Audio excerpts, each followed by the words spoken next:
Hi everyone. I hope everyone is doing fine during this period of lockdown and they're following the guidelines set by the government and staying indoors as much as possible.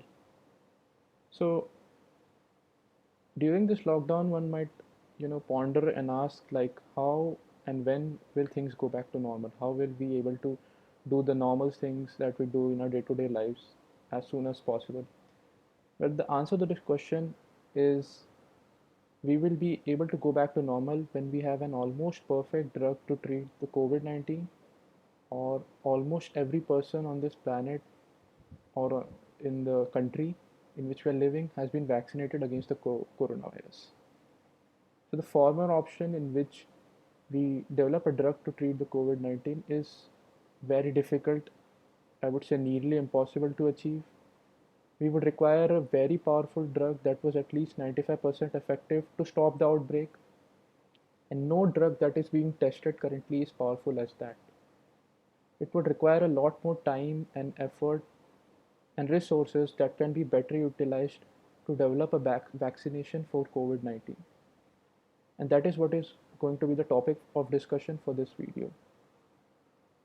Humans currently at, are at an urgent need for a vaccination which creates broad immunity for the coronavirus. If we are to save a lot of lives and return back to normal, we need to develop a safe and effective vaccine.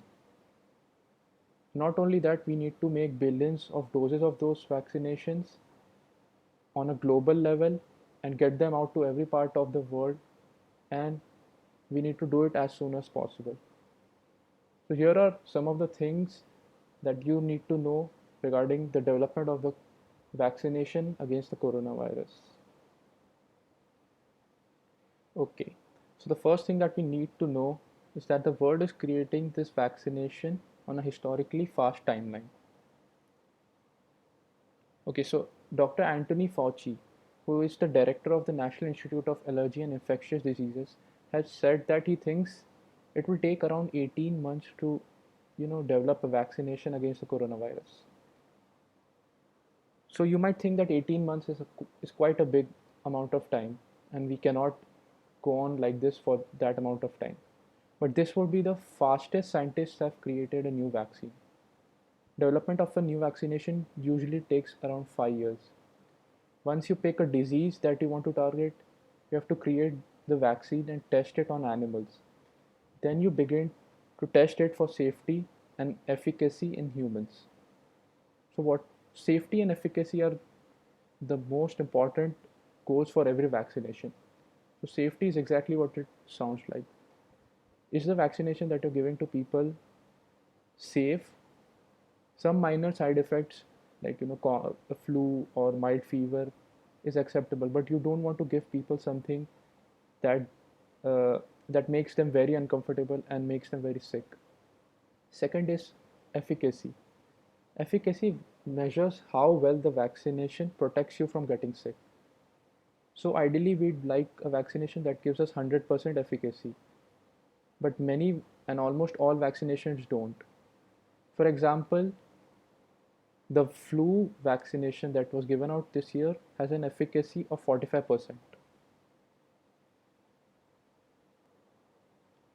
So, to test the safety and efficacy of a vaccination, every vaccination in an ideal development phase goes through 3 phases of trials. So, phase 1 is the safety trial. A small group of healthy volunteers in this phase, a small group of healthy volunteers get the vaccine candidate. You try out different designs to create the strongest immune response at the lowest effective dose without serious side effects. Coming to phase, once you've tested and settled on a formula, you move on to phase 2, which tells you how well the vaccine works in the people who are intended to get it. This time, hundreds of people get the vaccine. So this includes people of different ages and health statuses. So you want to, uh, check your vaccination against a wide diversity of people. And then comes the phase 3 of the trial. You give it to thousands of people. This is usually and quite not so surprisingly, the longest phase because it occurs in what's called natural disease conditions. You introduce the vaccination to a large group of people who are likely to be already at the risk of infection by the target pathogen, and then wait and see if the vaccine reduces how many people get sick. So after the vaccination passes all three phases, you start building the factories to manufacture it and get it approved and submitted to WHO or any other government organizations for approval. So this timeline that I just described, it works well for many vaccinations, and almost all vaccinations that have been built follow this timeline. But the normal development timeline isn't good for the development of the vaccination against the COVID-19. Every day we cut out from this process can be a huge favor for us and can save a lot of lives. In order to speed up the process, we have to compress the timeline. So now I'll show you a diagram, so which describes the timeline, the reduced timeline that we have to follow uh, in order to develop the vaccination. So this is from the NEMJ 2020. It is a very famous medical journal. So this is the timeline that is being followed till now. So the fastest vaccination we have ever made is 5 years, and these all phase 1 to 3 are described in this diagram. So goal for COVID-19 is under 18 months. So we have to cut out a few phases and do it. We have to do many things simultaneously. So we compress safety and dose and overlap it with safety and efficacy trial at the same time, and we do so in order to compress the thing, we do a lot of things at the same time. So I hope this diagram makes it clear. Okay, so now comes the actual work that is being done to get the vaccination ready for the COVID-19. So there are dozens of candidates that are in the pipeline, that are in the development and testing phase. So 8 to 10 of those type of vaccinations look quite promising, and further research is being done to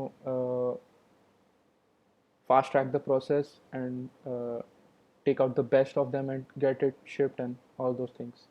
So uh, so one thing that we need to understand before we move ahead is actually how a vaccination works. So when a disease pathogen gets into your system, your immune system responds uh, by producing antibodies.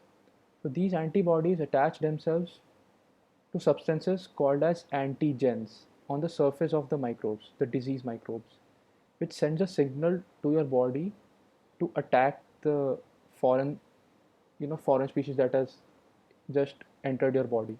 Your immune system keeps a record of every microbe it has ever defeated, so it can quickly recognize and destroy invaders uh, harmful before they make any harmful effects on your body and make you sick. Okay, so vaccinations, the process that I just described is without vaccinations. So what vaccinations do is they circumvent this whole process by teaching your body how to defeat a pathogen without ever getting sick. So the two most common type of vaccinations, and probably some of you may have heard about these, are inactivated vaccines and live vaccines. So inactivated vaccines contain pathogens that have been killed. So the vaccination infects you with the disease, with a disease, small amount of the virus which has already been killed, so it cannot reproduce. And live vaccines, on the other hand, are made of living pathogens that have been weakened. You know, so you inject yourself with weakened antibodies of the virus. And these two methods are highly effective, but prone to more side effects uh, than their inactivated counterparts. So inactivated and live vaccines are what we call traditional approaches. So these type of approaches work very well, but and they are very well established. So the downside for these methods is that they are very time consuming to make. So uh, time is something we cannot afford to lose at this point. So though these methods are very effective, they require a lot of time. So one of the more promising candidates for or a new type of vaccine is a RNA vaccine or a DNA vaccine. So I'll describe the RNA vaccine very quickly. So okay, so RNA vaccine. So here's how the RNA vaccine works. Rather than injecting you with a pathogen and allowing the antigen to infect your body and develop your immune system, you instead give your body the genetic code needed to produce the antigen itself. So, so if you do that, you develop the code, genetic code to do that. When the antigens appear on the outside of your cells, your immune system attacks them and learns how to defeat feature intruders in the process. So you essentially turn your own body into a vaccine manufacturing unit. So this is one of the uh, potential, prospective type of vaccinations that shows a lot of hope for us. And the upside of this type of vaccination is since you're not infecting your body with something, you're just altering the genetic code. It is very fast, and since it is very fast, it will be very easy to manufacture and distribute around the world very easily. So you get fast manufacturing and you get a very low cost to develop it as well. But since this is in the research phase, we are yet to know where this leads us. So yeah, those were the type of vaccinations that are being developed, and the previous research that was being that had been done related to vaccinations. So so the two aspects that I described earlier, safety and efficacy, beyond those things also there are a few things to consider when developing a vaccine. So first question comes is how many doses of the vaccination will we require? So vaccination, once you get a vaccination, it must be quick and easy to develop, but we may need a multi-dose vaccine to get enough efficacy against the coronavirus. So the second question is how long will the vaccination last? So ideally, the vaccine that you give to the patient should be long lasting, should give you long lasting protection. But we might end up with one that only stops you from getting sick for a couple of months. Like the seasonal flu vaccine, you only inject it when the flu season comes and you are protected from it for the whole season. If that happens, the short-term vaccine might be used while more work is being done on a durable one. So the third and the quite important aspect of this thing is how do you store the vaccination? So many common vaccinations that we have available are stored at 4 degrees Celsius. That's actually pretty manageable, and that is the common temperature of the refrigerator. So storage and transportation is quite easy. But the prospective RNA vaccine that is you know being developed or research is being carried on need to be stored in temperatures as low as minus 80 degrees centigrades, so which will make these vaccines to be transported to certain parts of the world very difficult. So yes, that was all about the vaccinations that is being done currently, a short summary of that.